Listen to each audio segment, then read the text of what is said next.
कुछ डेफिनेशंस हैं जिन्हें याद करना है। सबसे फर्स्ट डेफिनेशन है क्रोमोसोम क्या होता है। Thread like structure in the nucleus of the cell. कि क्रोमोसोम थ्रेड की तरह के स्ट्रक्चर्स होते हैं जो कि सेल के न्यूक्लियस में पाए जाते हैं। It appears during cell division and it carries gene. जब सेल डिवीजन होता है तभी ये दिखाई देते हैं और इन्हीं के अंदर जीन्स होते हैं, मतलब ये जीन्स को कैरी करते हैं।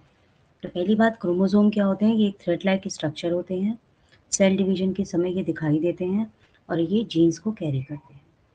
सेकेंड डेफिनेशन चलिए अब देखते हैं, व्हाट इज जीन। तो इसकी फर्स्ट लाइन हो गई, this is a main functional unit of heredity. Genes are present on the chromosome. जो जीन्स कहाँ पाए जाते हैं? क्रोमोसोम के ऊपर।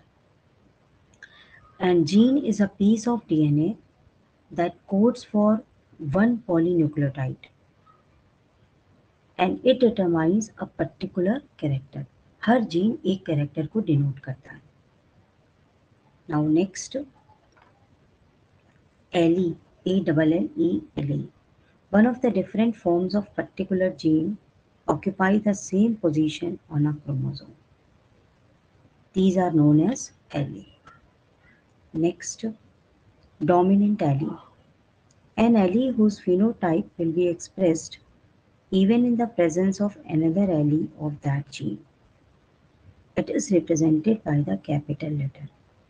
जैसे मान लीजिए दो गुण हैं, उनके मान लीजिए एक जनरेशन है, उसमें एक एग्जांपल हम ले लेते हैं कि एक मटर का पौधा है, एक लंबा पौधा है, एक छोटा पौधा है। तो दोनों को हमने हाइब्रिड कराया, दोनों को क्रॉस करवाया, तो हमारी जो जनरेशन डेवलप हुई, मान लीजिए वो लंबे पौधे की पैदा हुई और वो जो छोटा पौधा है वो हमको दिखाई नहीं दे रहा। तो वो जो लंबा पौधा दिखाई दे रहा है वो ही डोमिनेंट एली है, यानी जो कैरेक्टर हमें एक्सप्रेस होगा जनरेशन में, that character is known as dominant allele. तो what is the definition of dominant Eli?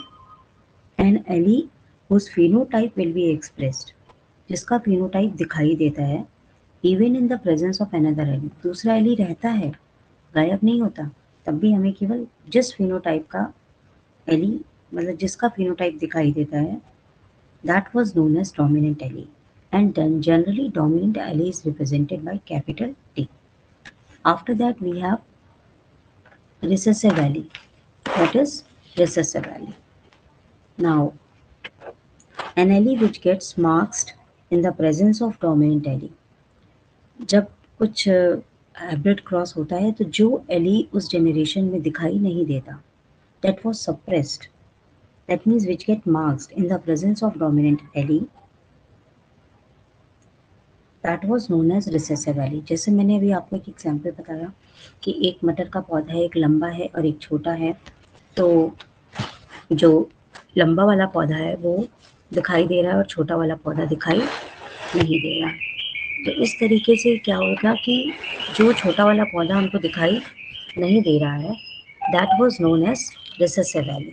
That was known as recessive allele and it is always represented by a small letter. Now genotype. What is genotype and what is phenotype? Now firstly, what is genotype? Genetic composition of an individual is known as genotype. Now phenotype. The expression of the genotype which is observable. That means the character which is expressive, which can be observed, that was phenotype. Next, homo monohybrid cross, a hybridization cross in which inheritance only of only one pair of contrasting character is studied. जब हम किसी केवल एक character को लेकर के उसके ऊपर स्टडी करते हैं, that was monohybrid cross. For example, हमने एक ऐसा पेड़ लिया, जैसे अभी एग्जाम्पल दिया कि एक मटर का पौधा है जो लंबा है, दूसरा मटर का पौधा है जो छोटा है, उनके बीच में हाइब्रिड क्रॉस कराया, या हम लोग एक ही ट्रेड पे काम कर रहे हैं सिर्फ पौधों की लंबाई देखकर, तो दैट वाज, इसमें जो हमें हाइब्रिडाइजेशन करके हाइब्रिड मिल रहे हैं, this is the monohybrid cross.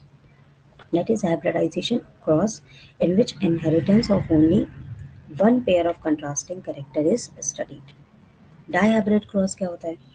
A cross in which inheritance of two pairs of contrasting character is studied.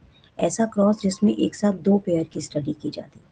For example, हमने कोई ऐसे पेड़ लिए, मान लीजिए मटर के लिए, कि पेड़ भी लंबा है और उसके जो सीड है दे आर राउंड, और दूसरा पेड़ लिया that plant is dwarf and the seeds are wrinkled. So at the same time we studied on two traits, two properties during a cross, during the hybrid cross.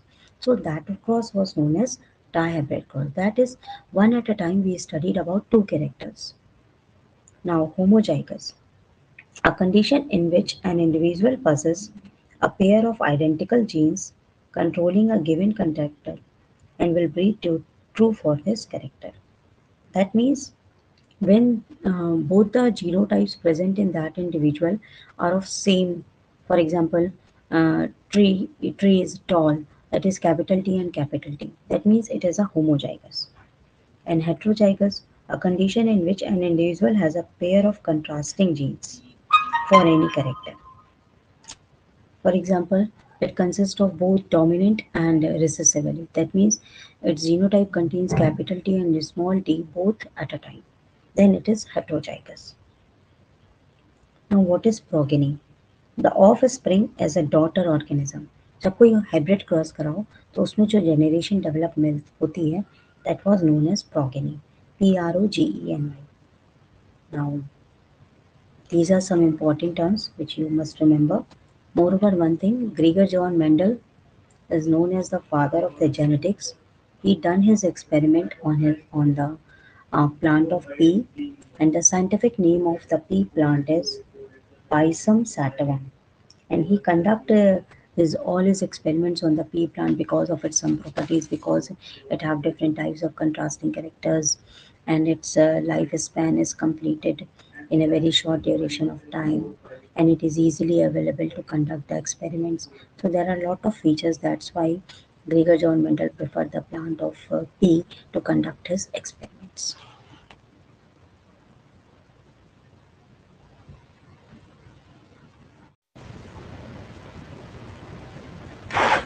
Class 10th में chapter है heredity and evolution.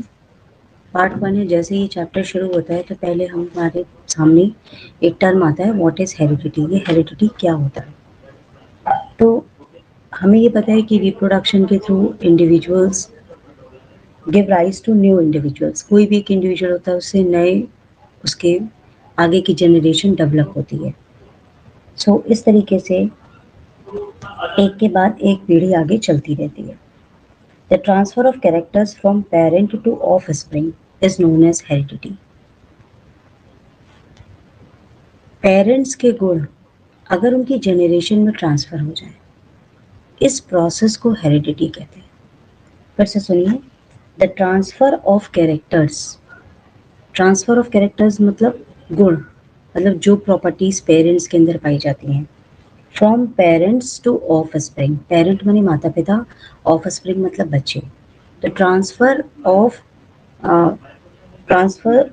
Characters from parent to offspring is known as heredity. ठीक है। और वो जो process है जिसमें वो गुण माता पिता का बच्चों में ट्रांसफर होता है, उसे इनहेरिटेंस कहते हैं। तो व्हाट इज हेरिडिटी? हेरिडिटी क्या हो गई?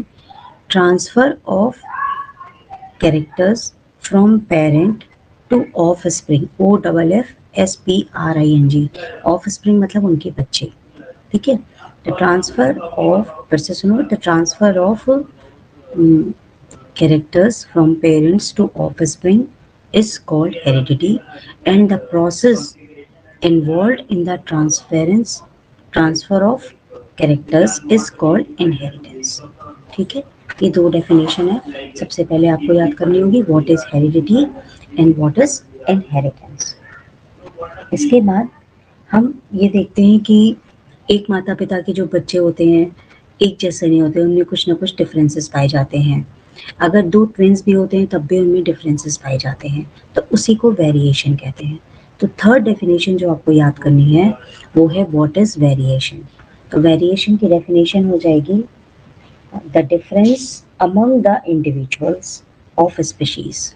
ध्यान से सुनिए, difference among the individuals of species are called variations. देखिए डिफरेंसेस कलर में हो सकते हैं, साइज में हो सकते हैं, हाइट में हो सकते हैं, उनके कॉम्प्लेक्शन में हो सकते हैं।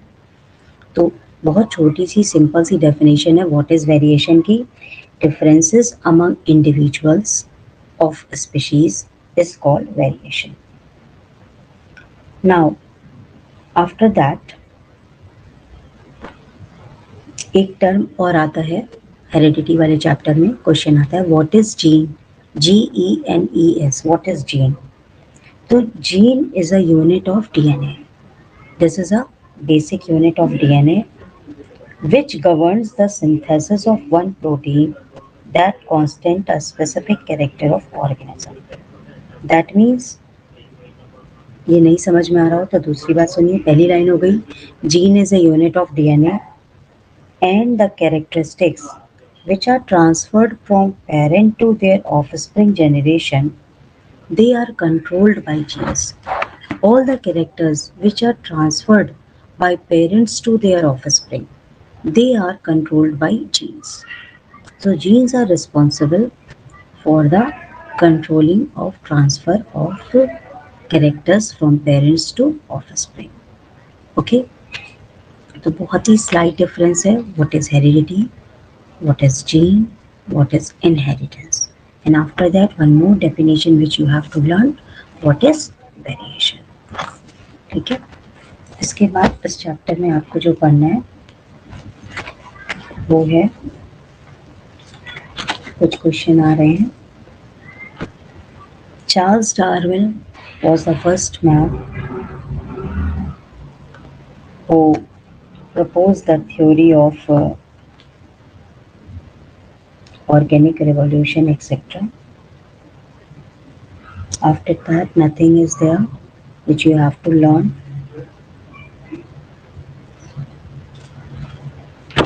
Now, next thing which we have to study